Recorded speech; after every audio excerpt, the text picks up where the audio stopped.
Shalom, Assalamualaikum warahmatullahi wabarakatuh. Selamat pagi. Perkenalkan, nama saya Ike Mangela. Saya dari kelompok 2. Di sini kami akan membahas tentang asuhan pada pasien yang menghadapi kematian dan pengurusan saat kematian dalam agama Kristen. Ini adalah nama-nama kelompok kami.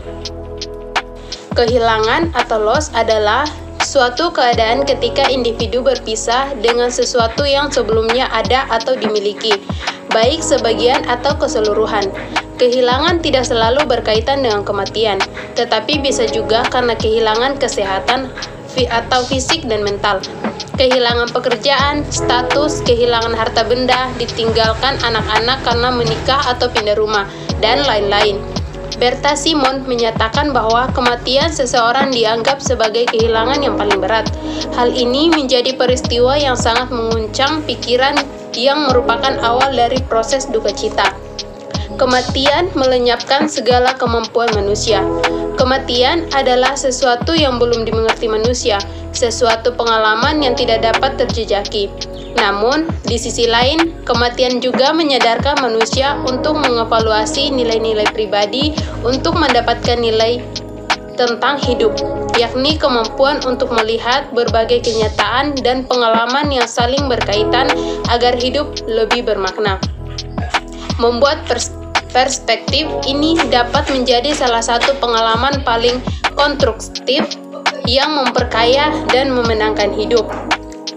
Kedukaan. Konsekuensi dari sebuah kematian adalah duka cita atau kedukaan bagi yang merasa ditinggalkan atau kehilangan. Di dalam kedukaan ada perasaan tegang dan bimbang yang sifatnya sangat pribadi. Kedukaan adalah pengalaman hidup yang universal yang pernah, sedang, atau akan dialami setiap orang pada saat-saat tertentu. Walaupun demikian, banyak orang yang tidak mengenali dinamika pengalaman ini oleh karena mekanisme pertahanan diri. Lalu apa pengertian kematian menurut agama Kristen dan proses pengurusan saat kematian? Inilah arti sebenarnya kematian dalam ajaran Kristen yang sudah dijelaskan di Alkitab. Yang pertama, kematian merupakan pengadilan kematian menurut Kristen Protestan yang mengakhiri kehidupan manusia di dunia. Sesudah kematian, manusia akan mendapat ganjaran abadi untuk jiwa yang tidak akan mati. Ini bisa terjadi dengan beberapa hal, yakni masuk ke kebahagiaan sorgawi lewat api penyucian, masuk langsung menuju kebahagiaan sorgawi atau mengutuk diri selamanya di neraka yang abadi. Kematian merupakan akibat dari dosa. Gereja yang mengajarkan jika kematian sudah masuk ke dalam dunia dan ini terjadi karena manusia sudah berdosa. Kematian badaniah sebenarnya bisa dihindari apabila manusia tidak memiliki dosa dan kematian menjadi musuh terakhir untuk kita manusia yang dikalahkan. Yang ketiga, kematian tidaklah dibuat oleh Allah dan Allah sendiri juga tidak senang dengan musnahnya sesuatu yang hidup. Akan tetapi, dengan kedengkian, setan yang sudah memasukkan kematian dalam dunia dan karena kesalahan pribadi, maka manusia harus bertanggung jawab atas kematian. Kematian menjadi sikap yang adil dari Tuhan untuk semua dosa yang sudah dilakukan manusia. Kematian sesuatu yang berharga di mata Tuhan. Dalam Alkitab juga disebutkan jika kematian orang percaya adalah sesuatu penghiburan dan sangat berharga di mata Tuhan. Kematian menjadi jalan bagi kita untuk memasuki tempat kedamaian dan masuk ke dalam Firdaus, serta pergi ke rumah Bapa yang memiliki banyak tempat, serta kebahagiaan bersama dengan Kristus. Kematian merupakan panggilan Allah pada manusia. Kematian Kristiani juga mengartikan bahwa Allah memanggil kita manusia untuk menghadap kepadanya dan bersatu dengan kodratnya yang ilahi. Kita umat Kristen menganggap kematian adalah panggilan yang Allah berikan untuk kita menuju kerajaan Bapa yang abadi dan menjadi kebahagiaan yang paling kita rindukan, sebab sudah terpenuhi dengan sempurna. Kematian menurut Kristen haruslah juga mengambil bagian dalam kematian Kristus. Kematian harus berguna tidak hanya untuk diri sendiri, menghapus dosa, dan juga menerima kehidupan yang baru. namun juga harus berguna untuk orang lain.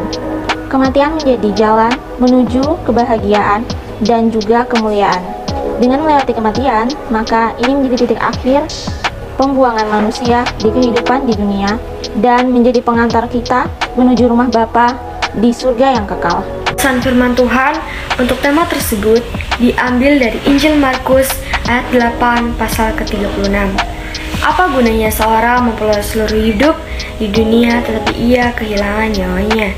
Kehilangan merupakan salah satu kata yang melekat dengan diri kita. Kehilangan adalah bagian dari pembentukan Tuhan terhadap diri kita. Kehilangan juga adalah bagian penting yang harus kita alami dari waktu ke waktu untuk memurnikan dan mendewasakan iman kita. Ketidakberdayaan terhadap kehilangan yang menyadarkan kita betapa kita sangat bergantung kepada Tuhan, yang menjadikan kita rendah hati, suatu sifat yang diinginkan dan dicontohkan dalam kehidupan di dunia.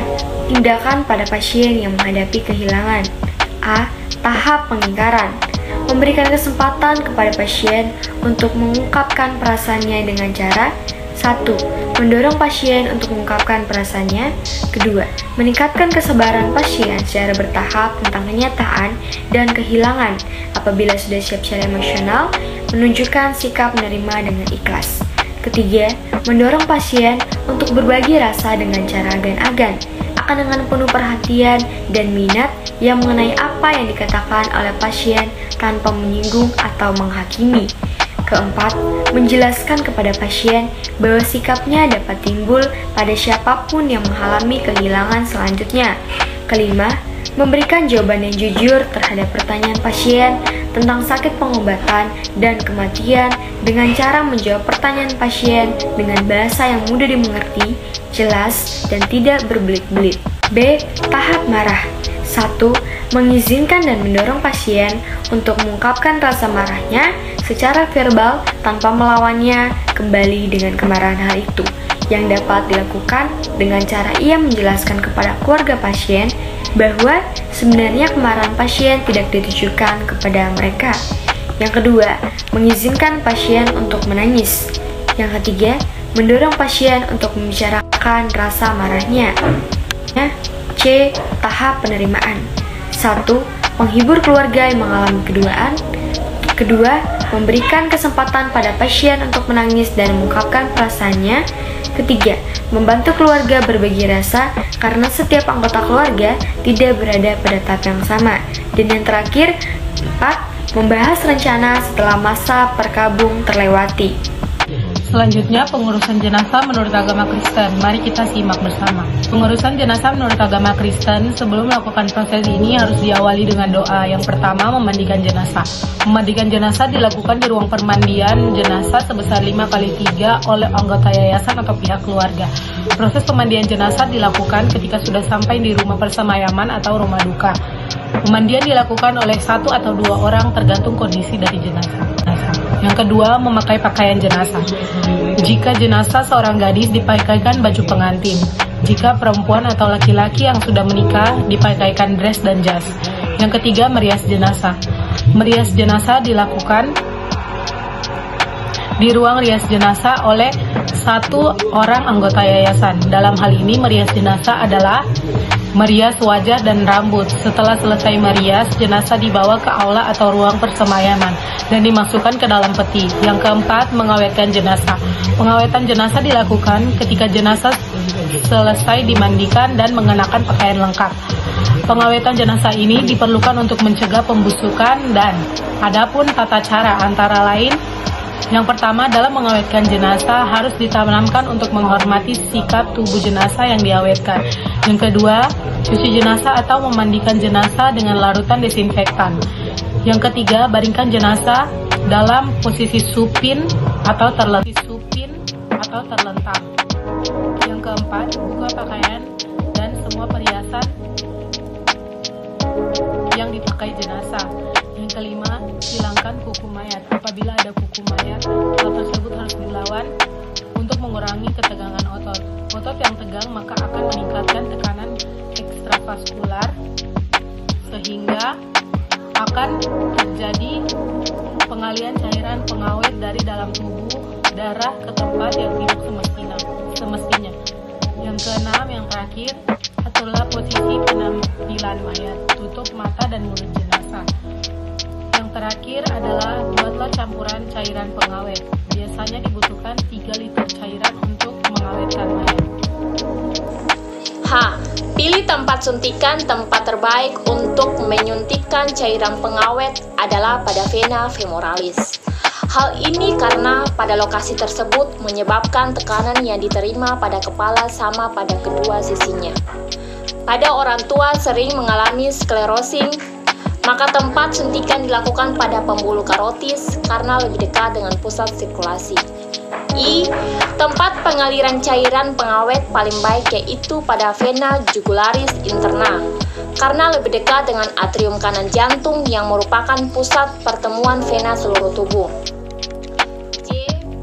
Masukkan kanul ke dalam pembuluh darah, kemudian dijepit dengan ligator, atau jika tidak ada ligator, biasanya diikat pada kedua sisi pembuluh darah pada kanul. K. Hidupkan mesin pompa dengan tekanan 2-3 pon per inci persegi. Selama pengaliran ini, pastikan aliran cairan distribusi seluruhnya. Lakukan pemijatan pada daerah yang kaku untuk melancarkan drainase. L. Setelah drainase tersebut akan muncul tanda-tanda pada mayat seperti perut semakin keras, keluarnya cairan dari seluruh pencernaan, dan mata menjadi merah serta tekanan okular yang tinggi. Juga terjadi perubahan warna pada tubuh mayat.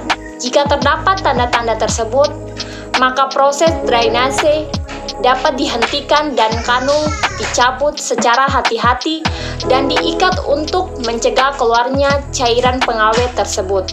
M. Bekas luka pada tempat penyuntikan dibersihkan dan dijahit kembali. Proses pengawetan ini dilakukan di ruang rias jenazah oleh mantri, dokter forensik atau asisten dokter atau bidan atau perawat yang telah berpengalaman atau memiliki izin untuk melakukan pengawetan jenazah. Sekian presentasi dari kelompok kami, kelompok 2. Terima kasih.